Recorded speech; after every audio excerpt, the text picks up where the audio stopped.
ଆମମାନଙ୍କ ଭିତରୁ ଅନେକ ଲୋକଙ୍କୁ ବହୁତ ଶୀଘ୍ର ରାଗ ଆସିଯାଏ। ରାଗ ସେହି ନିଆଁ ପରି ଯାହା ଅନ୍ୟମାନଙ୍କୁ ଜଳାଇବା ପୂର୍ବରୁ ନିଜକୁ ଜଳାଇଥାଏ। କିନ୍ତୁ ଆପଣ ଜାଣିଛନ୍ତି କି ରାଗରେ କୁହାଯାଇଥିବା କଥା ଅନ୍ୟର ମନରେ କିପରି ଗଭୀର କ୍ଷତ ସୃଷ୍ଟି କରେ? ଆଜି ଆମେ ଏମିତି ଏକ କାହାଣୀ ଶୁଣିବା ଯାହା ଆପଣଙ୍କ ଜୀବନ ଜୀଇବାର ଶୈଳୀକୁ ବଦଳାଇ ଦେବ।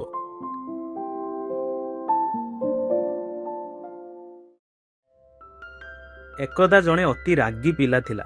ସେ ସାମାନ୍ୟ କଥାରେ ଏତେ ଜୋରରେ ଚିଡ଼ି ଯାଉଥିଲା ଯେ ନିଜ ଉପରୁ ନିୟନ୍ତ୍ରଣ ହରାଇ ବସୁଥିଲା। ସାନ କି ବଡ଼ କାହାରିକି ଖାତିର କରୁନଥିଲା। ଘର ଲୋକଙ୍କ ଠାରୁ ଆରମ୍ଭ କରି ସାଙ୍ଗସାଥୀଙ୍କ ପର୍ଯ୍ୟନ୍ତ ସମସ୍ତେ ତାଠାରୁ ଦୂରେଇ ରହିବାକୁ ଚେଷ୍ଟା କରୁଥିଲେ। ତାର ଏହି ବ୍ୟବହାରରେ ଅତିଷ୍ଠ ହୋଇ ଦିନେ ତାର ବାପା ତାକୁ ଏକ ବ୍ୟାଗ୍ ଭର୍ତ୍ତି କଣ୍ଟା ଏବଂ ଗୋଟିଏ ହାତୁଡ଼ି ଦେଲେ। ପୁଅ ଆଶ୍ଚର୍ଯ୍ୟ ହୋଇ ଚାହିଁବାରୁ ବାପା ଧୀର ସ୍ୱରରେ କହିଲେ, ଶୁଣ ପୁଅ, ତୋର ଏହି ଅମାନିଆ ରାଗ ହିଁ ତୋର ସବୁଠାରୁ ବଡ଼ ଶତ୍ରୁ। ଆଜିଠାରୁ ଗୋଟିଏ କାମ କର, ଯେବେ ବି ତୋତେ ରାଗ ଆସିବ ତୁ ବଗିଚା ପଛପଟେ ଥିବା ସେହି କାଠ ବାଡ଼ ପାଖକୁ ଯିବୁ ଏବଂ ସେଠାରେ ଗୋଟିଏ କଣ୍ଟା ପିଟିବୁ। ପ୍ରଥମ ଦିନ ପିଲାଟି ନିଜ କ୍ରୋଧକୁ ସମ୍ଭାଳି ନ ପାରି ପ୍ରାୟ 40ଟି କଣ୍ଟା ବାଡ଼ରେ ପିଟିଲା। ପ୍ରତିଥର କଣ୍ଟା ପିଟିବାକୁ ତାକୁ ବଗିଚା ଶେଷକୁ ଯିବାକୁ ପଡ଼ୁଥିଲା ଏବଂ ହାତୁଡ଼ିରେ କାଠ ବାଡ଼ରେ ଶକ୍ତ ଆଘାତ କରିବାକୁ ପଡ଼ୁଥିଲା। ଦିନ ପରେ ଦିନ ବିତିଲା। ଧୀରେ ଧୀରେ ପିଲାଟି ଅନୁଭବ କଲା ଯେ କଣ୍ଟା ପିଟିବା ପାଇଁ ଯେତିକି ଶକ୍ତି ଓ ସମୟ ଖର୍ଚ୍ଚ ହେଉଛି ତା ଅପେକ୍ଷା ନିଜ ରାଗକୁ ନିୟନ୍ତ୍ରଣ କରିବା ଅଧିକ ସହଜ। ବାଡ଼ରେ ପିଟା ଯାଉଥିବା କଣ୍ଟାର ସଂଖ୍ୟା କମିବାରେ ଲାଗିଲା। ଶେଷରେ ଏମିତି ଏକ ଦିନ ଆସିଲା ଯେବେ ପିଲାଟିକୁ ଦିନସାରା ଥରୁଟିଏ ବି ରାଗ ଆସିଲାନି। ପିଲାଟି ଖୁସି ହୋଇ ବାପାଙ୍କୁ ଏହି ଖବର ଜଣାଇଲା। ବାପା ତା ମୁଣ୍ଡରେ ହାତ ରଖି କହିଲେ, ଖୁବ୍ ସୁନ୍ଦର ପୁଅ, ଏବେ ଯେଉଁଦିନ ତୁ ଆଦୌ ରାଗିବୁ ନାହିଁ ଏବଂ ନିଜ ଉପରେ ପୁରା ସଂଯମ ରଖିବୁ ସେହିଦିନ ବାଡ଼ରୁ ଗୋଟିଏ ଲେଖାଏଁ କଣ୍ଟା ବାହାର କରିଦେବୁ। ସମୟ ଗଡ଼ି ଚାଲିଲା।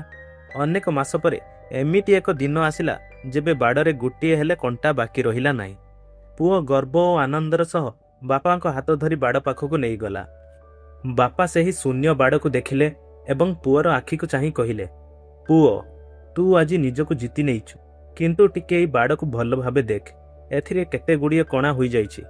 କଣ୍ଟା ତ ବାହାରି ଯାଇଛି, କିନ୍ତୁ ଏହି କାଠ ବାଡ଼ କେବେ ଆଗ ପରି ଚିକ୍କଣ ହୋଇପାରିବ କି?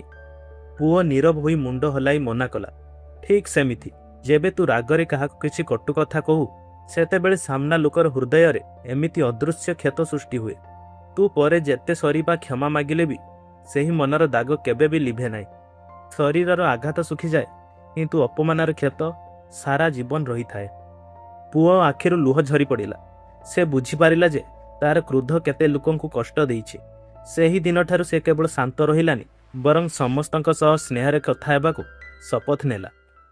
ମନେ ରଖନ୍ତୁ, ଶବ୍ଦ ହେଉଛି ଏକ ଧାରୁଆ ଅସ୍ତ୍ର।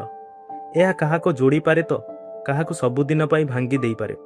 କହିବା ପୂର୍ବରୁ ଦୁଇଥର ଚିନ୍ତା କରନ୍ତୁ। ଯଦି ଆପଣଙ୍କୁ ଏହି କାହାଣୀଟି କିଛି ନୂଆ ଶିକ୍ଷା ଦେଇଥାଏ ତେବେ ଏହାକୁ ଲାଇକ୍ କରନ୍ତୁ ଓ ନିଜ ପ୍ରିୟଜନଙ୍କ ସହିତ ସେୟାର କରନ୍ତୁ।